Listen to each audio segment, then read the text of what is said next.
those firms producing in Europe, in France, Germany, in our neighboring countries. And they need to compete, with their products, not via energy prices. If you look at the European energy system as our goal, there shouldn't be competition between firms on the basis of energy prices, but with products. With innovation, for example, they should be competitive internationally too. That's a key issue, in my view. The European Union should be encouraged to do more of this. It's been very helpful for us in Germany to speed up approval processes through RED III, the Renewable Energies Directive 3. There was also the emergency legislative provisions that helped to speed matters up for approvals and to have a reliable investment framework for all energy infrastructure. We need reliable goals to that end. In Germany, we'd like to see goals for renewable energy. We're quite convinced, as I said already, that when it comes to cross-border infrastructure, we'll have European coordination as well. And European flexibility is important too. We heard about grid fees as well several times. We need to have grid fees becoming more flexible. Another point that's moving away from electricity per se, it's important for us in Germany as a major industrial nation to have hydrogen imports from renewable energies. We need to see, with European support, how we can establish corridors all over the world, within Europe certainly, but also to North Africa or to other countries in the far north, such as Norway, that are not within the EU. That's important for electricity generation, but it's also important for industry because, of course, on the molecular front, the material front, that will be important too. And I think we could agree upon that. Sophie Mourlon, would you like to respond or comment on this? The two countries do agree about these fundamental principles. I would endorse everything Philip's just said. Perhaps I could add a couple of points in greater depth. He talked about hydrogen. I think our two countries share a priority to be given to decarbonizing industry by means of hydrogen because of competitive pricing and carbon content. And we both are already using a great deal of hydrogen in our industry, especially in Germany. But decarbonizing our industry must, as a priority, pass through the availability of competitive decarbonized hydrogen. And I think we can agree on how to address the differences that we have. The dialogue that we've been illustrating on other topics should enable us to come up with solutions that are favorable to the situation in both countries and respect our choices. Another topic where we talk to each other is the fact that we need to plan our transition to permit the emergence of new industries in Europe. We're looking, for example, at planning wind energy, where there's been a lot of cooperation on how to make use of wind energy by helping to plan the networks, the systems. There is an industrial bottleneck there. There's a real challenge for industry on the value chain. So we need to invest together in a planning vision so that we can organize for industry a chance to invest as they need to do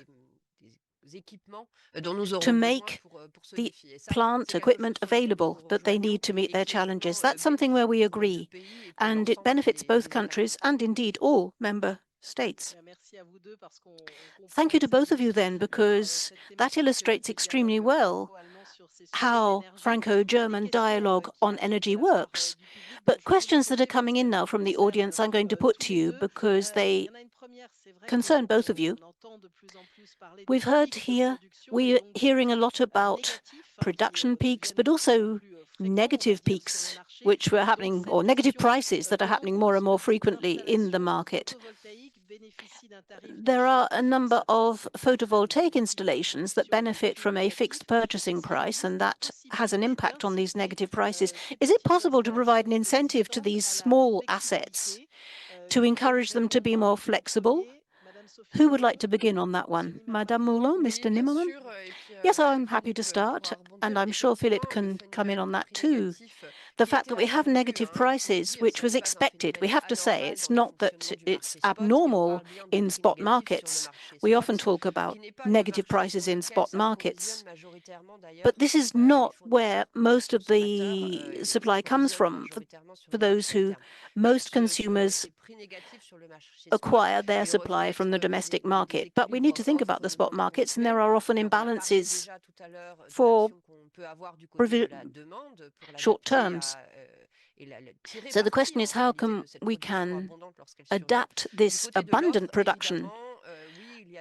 Of course, on the supply side, we do take measures. There are conceivable measures as well. You're talking about support. Well, it would mean this is really adapted more to slightly bigger installations, but we are introducing in France a duty for those who install renewable energy assets to not feed in when the prices are too negative. Of course, that will happen gradually, but we also need support mechanisms. And it's not just that, it's also how the product is placed in the market. And now that renewables represent an important share of that production, they need to be placed more future-oriented than spot-oriented. So we don't want to accentuate that negative price phenomenon too much. So we've been talking to our regulators about amendments to the rules, both to support but also to market this industry to help to attenuate that negative price phenomenon. Mr. Nimmermann, the same question to you about the possibilities for smaller assets to flexibilize. I think there are at least two approaches, maybe three. Sophie mentioned one, shifting more from the spot to the futures markets. I think that's an important approach. We have two challenges here. On the one hand, let's say, the way in which photovoltaics are promoted is bound to have an impact on how prices respond, which means we have to take care not so much of how high the prices are, but produce and if you just simply base on produce and forget, then you have no flexibility. There's simply a response to market prices. In our government in Germany, there's been a major amendment to the Energy Economy Act, but we've got an election coming up, so I don't suppose much will happen in the next few weeks. In the meantime, we're trying, as ever, to talk to all parties who are willing to go for it to at least provide some assistance. One thing is important, that is the controllability of these small installations. In Germany, installations under 25 kilovolts don't have to be manageable in this sense, so they can't be controlled up and down. We would like to see that threshold reduced. There is draft legislation before Parliament, which is currently being discussed in Parliament. And in the longer term, we need to look to see that there is no compensation when the market is offering negative prices. At the moment, there is no remuneration through the subsidy mechanisms, and it's a similar approach to what France has. But we'd also envisage that direct marketing, that is, those who have photovoltaic energy less than 100 kilovolts, that is, that they could start directly marketing their output. And at the moment, there is a draft in Parliament, and I think eventually that will go to its final reading. So if you want to directly market your electricity, you need to respond to market signals. That is bound to happen eventually. So the integration of PV generation into the market, apart from all these other decentral issues and battery storage and so forth, we're seeing that although about 80% of photovoltaic installations are placed on roofs and can feed in to domestic storage, are not really responsive to markets. Ideally, you would want to store at night and then feed that out again or feed into the grids during the day. That would be meaningful. That would be sensible. That would be a useful cycle. Unfortunately, it doesn't happen like that. Normally, batteries will tend to store in the mornings when the sun is up and emit that production more in the evening when there isn't so much demand. So making systemic use of these storage is just as important as dealing with those PV crests. So following that question about flexibilization of PV production, let's come back to the grids and the development of the electricity networks and public consumption. Of course, that requires investment. France also needs to invest a great deal in this development and the transformation. But I'm going to ask the question first to Mr. Nimmermann and let Sophie Mourlon respond afterwards. You've talked about grid tariffs. Is this going to be a major element in the pricing in the future when we have more and more renewables feeding into the grid? Mr. Nimmermann? We're talking about grid expansion, aren't we? At the moment, France and Germany have different challenges there. But we need further expansion of the networks, especially because if you want to connect the offshore wind, we have a big high voltage AC current so that we can DC current if we want to benefit from winds at sea. But as we're electrifying industry, or at least we regard that as an important decarbonization strategy, that's going to be important. And these costs, as you said, are usually covered by those network tariffs, and that increases the price to the consumer. We're having an election, so I have to be careful here, but all parties are saying basically that these network fees are a problem. So if we want a new electricity system that's going to remain effective for several generations, we have to begin by asking whether our current generations need to pay for all this investment or whether we can spread this across the generations. We could imagine that we pan these expansion costs out over the generations. We're doing that with the hydrogen network now in Germany. In the interim, we think that while we're confronting these transition tasks, these extra costs of transformation,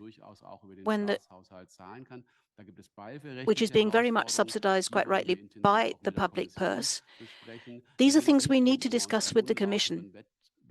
So it's not because we want an unfair competition advantage over other countries. What we're trying to do is to make sure that if we have a system with different types of energy in the mix, you're going to have different challenges.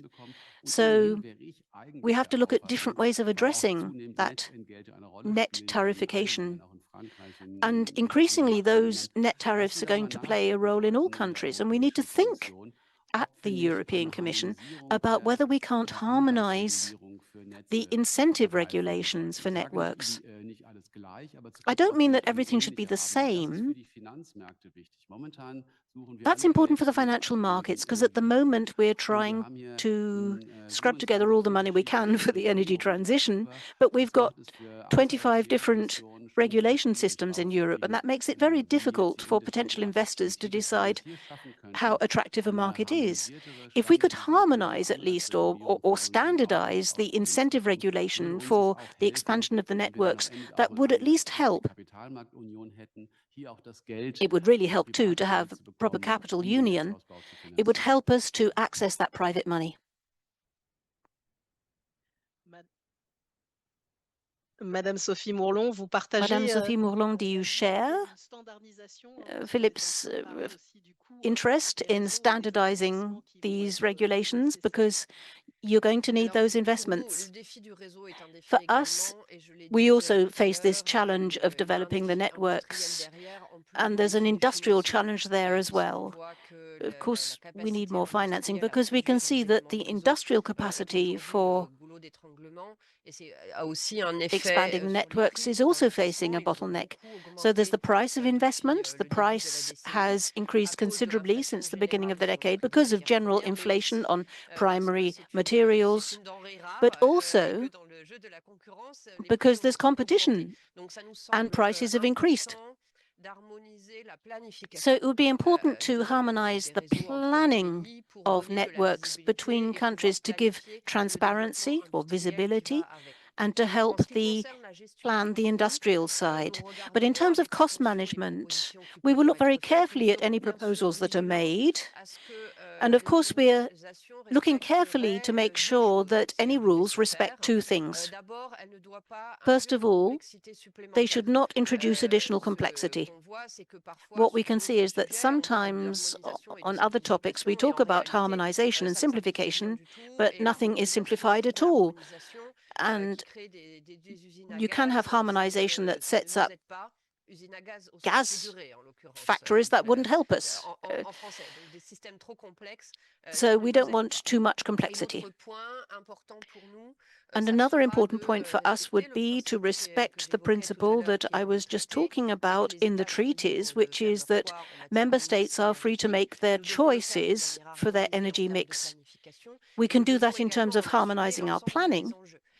Et sur la but question we du need to look partage des at coûts, nous serons all the très vigilants. factors. La France a une So we're going to be situation very particulière dans la prudent partie about ouest this. de l'Union européenne. Nous sommes en France is territoire part du of the passage de west of l'électricité, et the nous voyons electricity union. avec le We have développement electricity passing through the du country. solaire en We've seen the Espagne redevelopment of que solar de plus en in plus de flux Spain and greater la and greater France. Donc elle la flows traverse vraiment. Il y a des moments où la France crossing importe, des France. moments où la France Also, exporte, mais il y a France, aussi beaucoup de sometimes flux France imports, traversés. sometimes it Et ça, exports, c'est but un we also have a coût lot of flows in qu'il va transit. falloir And that's assumer something du that côté de ceux qui en a bénéficient. cost that we Et have si to la France doit assume, construire des or infrastructures those pour that benefit faciliter from it should les be échanges assuming. au niveau européen entre ses voisins, Of en étant course, purement une terre de France passage, eh bien, benefits il faudra from que nous puissions discuter avec nos voisins these et avec la exchanges at Commission European level, but we européenne need to look at this du partage together des coûts. with our neighbours and the European level Voilà, le about partage des coûts, to c'est look at donc un share sujet costing, important. Il y a une cost dernière sharing, question sorry. que je vais vous poser There's a puisqu'on last arrive question à I la fin wanted de to cet ask échange because we're entre running nous out deux of et merci time d'avoir pris ce temps. with you Ça two, but concerne thank you for l'importance taking the time to be d'industrie, with hein, vous us. l'avez And this évoqué. relates Alors on se pose to la question de en industrial quoi costs, un which you prix talked d'électricité pour about. l'industrie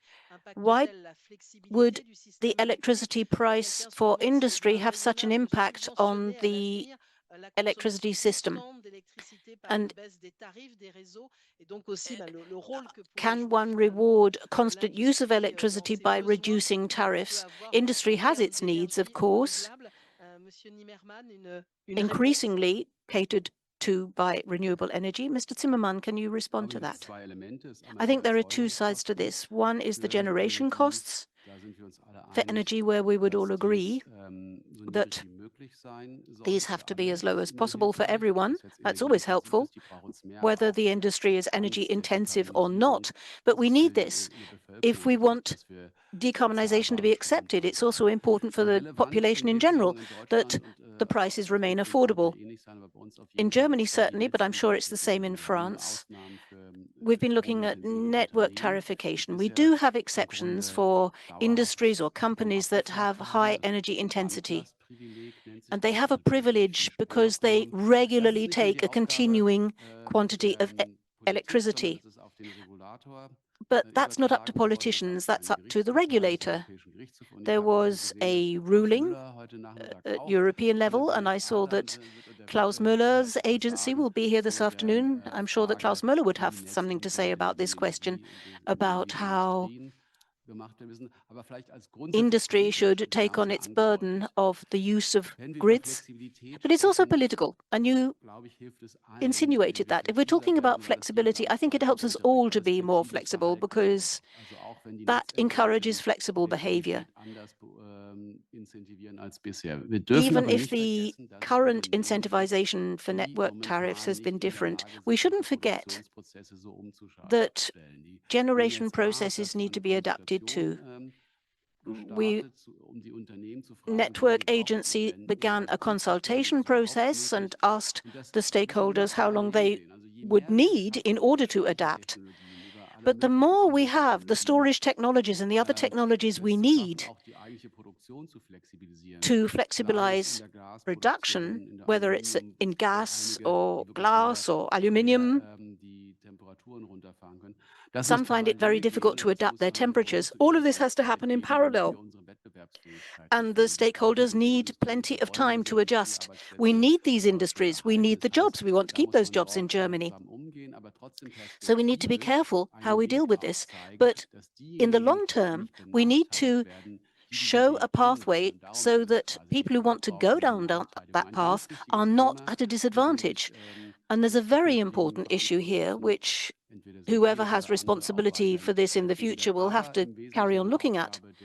But basically, it's up to the regulator. And here again, it's important that we tackle this together with our European neighbours, that we talk about this and make sure that we keep this level playing field that we have. So, Mr. Nimmermann, you referred to Klaus Müller, who unfortunately will not be able to join us this afternoon because he has other duties at the ministry.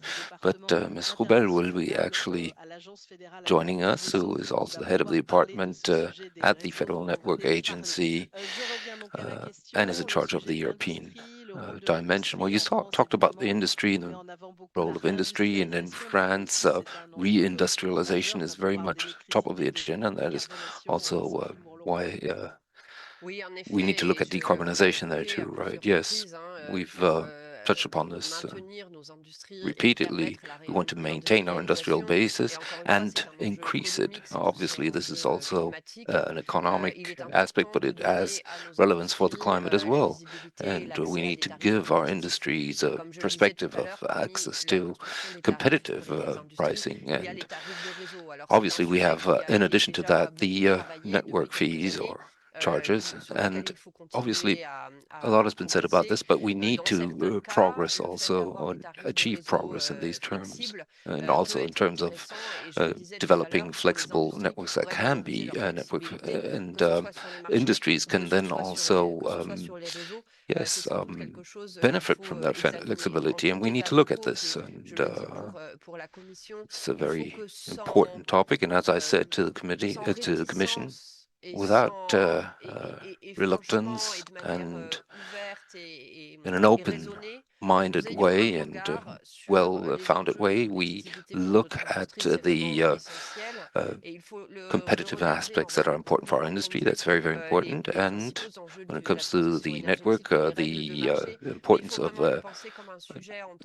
energy transition has to be stressed, but also the rules have to be kept. But we do need a energy transition that would allow our decarbonized industries to stay. But if it does not happen that way, that would be leading in the wrong direction. If we look at it from a European perspective, we need to look at it in very practical terms and not through the lenses of dogma or ideology. Well, I think this concludes our exchange. Thank you very much for joining us here during this hour. Philipp Nimmermann, Minister of State of the Federal Ministry for Economic Affairs and Climate Action, and Ms. Sophie Morlon at the Ministry for Economic Affairs, Finance and Information and Digital Sovereignty. Thank you very much for providing us these statements of very, very, yes, important topics. I would like to ask all of those who are following proceedings to enjoy the coffee break. We will then come back at 11 o'clock in order to drill deeper into the reform of the electricity market in Europe, and looking forward to hearing from Ms. Mechthild Wörsdorfer, who is the Deputy Director General of Energy at the European Commission. And we will also be looking at what is being put in place in France and in Germany. So following the coffee break, we will turn towards that topic. So enjoy your coffee break, and at 11:50 we will reconvene to continue with our Franco-German forum on the energy transition. Thank you very much.